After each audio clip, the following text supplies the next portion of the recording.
Fala pessoal, bem-vindos a mais um estudo. Sabe aquela velha mania que a gente tem de julgar a grandeza de alguém pela aparência? Pois é, desde os tempos mais remotos, o nosso instinto é sempre olhar para o rosto, para a altura, para a presença física, né? A gente costuma avaliar líderes e guerreiros pelo porte que eles têm. Mas ao longo dessa nossa análise focada no texto, a força de Cristo não está na aparência, o que a gente vai ver vai totalmente na contramão de tudo isso. A força de Cristo não está na aparência. Pensa um pouquinho no peso dessa frase. A verdadeira força de Jesus não está em absolutamente nada que a gente consiga medir com os nossos olhos físicos, ou que uma pintura e uma escultura consigam capturar. Como nosso material base deixa muito claro, o poder de Cristo reside nos atos dele, naquilo que ele revelou em vida e naquele amor que está em movimento contínuo. Parte 1. O silêncio dos evangelhos. É muito curioso, para não dizer intrigante, como os textos bíblicos foram estruturados. Pensa bem, os evangelhos dão detalhes riquíssimos sobre as palavras de Cristo.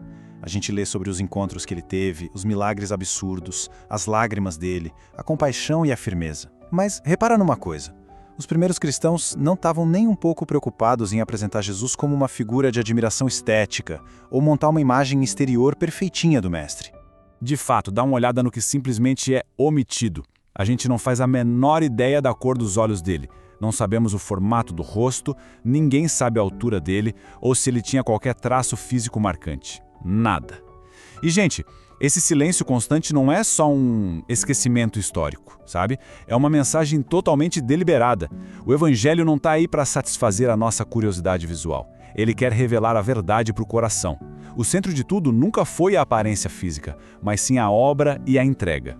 2. A verdade vence a imagem. Olha que contraste gigante entre a vaidade humana e a realidade divina. Cristo simplesmente não precisou se impor usando uma presença física irresistível ou intimidadora.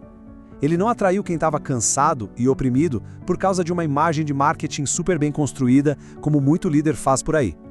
A atração acontecia puramente pela autoridade da palavra dele e pela compaixão de um coração santo. Ele não venceu o pecado fazendo pose, mas sim por obediência pura. O ponto-chave aqui é o choque brutal entre esses dois mundos. De um lado, você tem o desejo humano, que quer ser lembrado pela aparência, que constrói imagens totalmente artificiais e que vive para impressionar os outros. Do outro lado, a realidade de Cristo. Ele é lembrado pela verdade, ele revela a essência da realidade e o propósito dele é simplesmente salvar. Então, reduzir Cristo a uma figura que a gente só admira com os olhos é, no fundo, esvaziar demais a mensagem do Evangelho. 3. História do amor em ação. O Evangelho nunca foi e nem tentou ser uma biografia focada em estética. Na verdade, é o movimento literal do amor divino botando a mão na massa a favor de nós pecadores. E o amor de Cristo não era aquele discursinho sentimental, frágil, só de boca para fora. Era um amor santo e sacrificial que definitivamente não ficou no campo das palavras. Ele tomou forma concreta em atos inegáveis. Presta atenção nessa sequência. Cristo toca o leproso. Cristo chama o publicano. Cristo perdoa a mulher caída. Cristo acolhe as crianças. Cristo chora diante da morte. Cristo confronta os soberbos. Cristo alimenta os famintos. Cristo lava os pés. E no fim, Cristo se entrega na cruz. Sente a força desse ritmo? Essa repetição poderosa prova que a divindade de Jesus se revela de verdade, é através de obras de misericórdia e de redenção. 4. Identidade além da aparência. Mas e se a gente tivesse acesso a cada mínimo detalhe do rosto de Jesus? A verdade é que isso não ia ajudar a gente a ter o conhecimento pleno da pessoa dele. É muito importante entender um alerta gigante que o nosso texto de estudo traz. É totalmente possível você admirar uma representação religiosa lindíssima, se emocionar com uma obra de arte e ainda assim continuar completamente distante do verdadeiro Senhor e da cruz. Saber qual era a cara dele não é saber quem ele é. E é exatamente por isso que o Evangelho joga na nossa frente essa declaração suprema, que muda tudo. Eu sou o caminho e a verdade e a vida. Pensa bem, a força monumental dessa frase não depende de como a pessoa que falou se parecia fisicamente. O peso está 100% na identidade eterna e na realidade daquele que encarna essas palavras.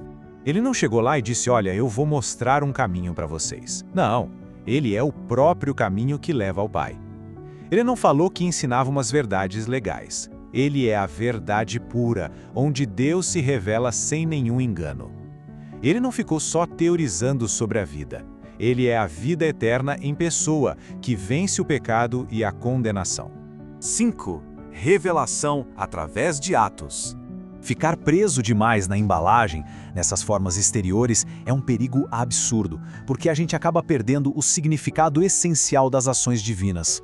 Em Cristo, os atos gritam porque são atos de Deus. Quando ele cura alguém, não é só um gesto de bondade humana, é o reino de Deus invadindo a terra. Quando ele perdoa, é a própria autoridade divina em ação. Quando ele acalma o mar numa tempestade, é a criação abaixando a cabeça e reconhecendo a voz de quem a criou.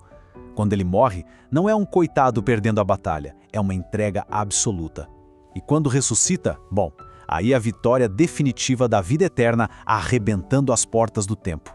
Então, diante de todas essas evidências, a grande pergunta da história nunca, jamais será qual era a aparência de Cristo.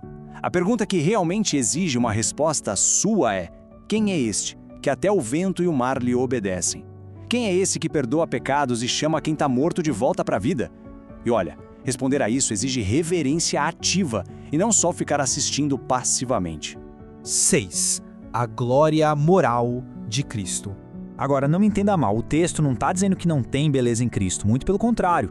Só que essa beleza joga os nossos padrões humanos e limitados no lixo. A beleza verdadeira de Jesus está na santidade dele, na mansidão, numa coragem absurda, na pureza, na compaixão. Está na obediência perfeita ao Pai e na disposição de amar a gente até o último suspiro. É uma beleza que de verdade não envelhece, não desbota, não depende de traços físicos bonitinhos e que jamais, jamais vai poder ser capturada plenamente por mãos humanas. E aí a gente chega nesse paradoxo fortíssimo que resume toda a glória espiritual e moral dele. Sendo o Senhor absoluto de tudo, ele serviu. Sendo perfeitamente santo, ele foi sentar e se aproximar dos pecadores. Sendo o grande rei, ele foi coroado com vergonha e espinhos. Sendo a própria vida, ele mergulhou de cabeça na morte só para destruí-la de uma vez por todas. É essa glória moral, essa beleza, que de fato salva e transforma. Para encerrar a nossa explicação de hoje, eu quero deixar essa reflexão final que bate forte. Cristo não veio para ser admirado como uma imagem. Veio para ser crido, amado, obedecido e anunciado. Entender isso conduz a gente a uma fé muito mais pura, mais atenta à verdade eterna e bem menos refém da curiosidade dos nossos olhos. A força dele está inteiramente na verdade de quem ele é. E a pergunta provocativa que eu deixo para você pensar é a seguinte: a gente está realmente contemplando a glória real dele? Ou a gente está só procurando por uma imagem reconfortante? Pensa nisso.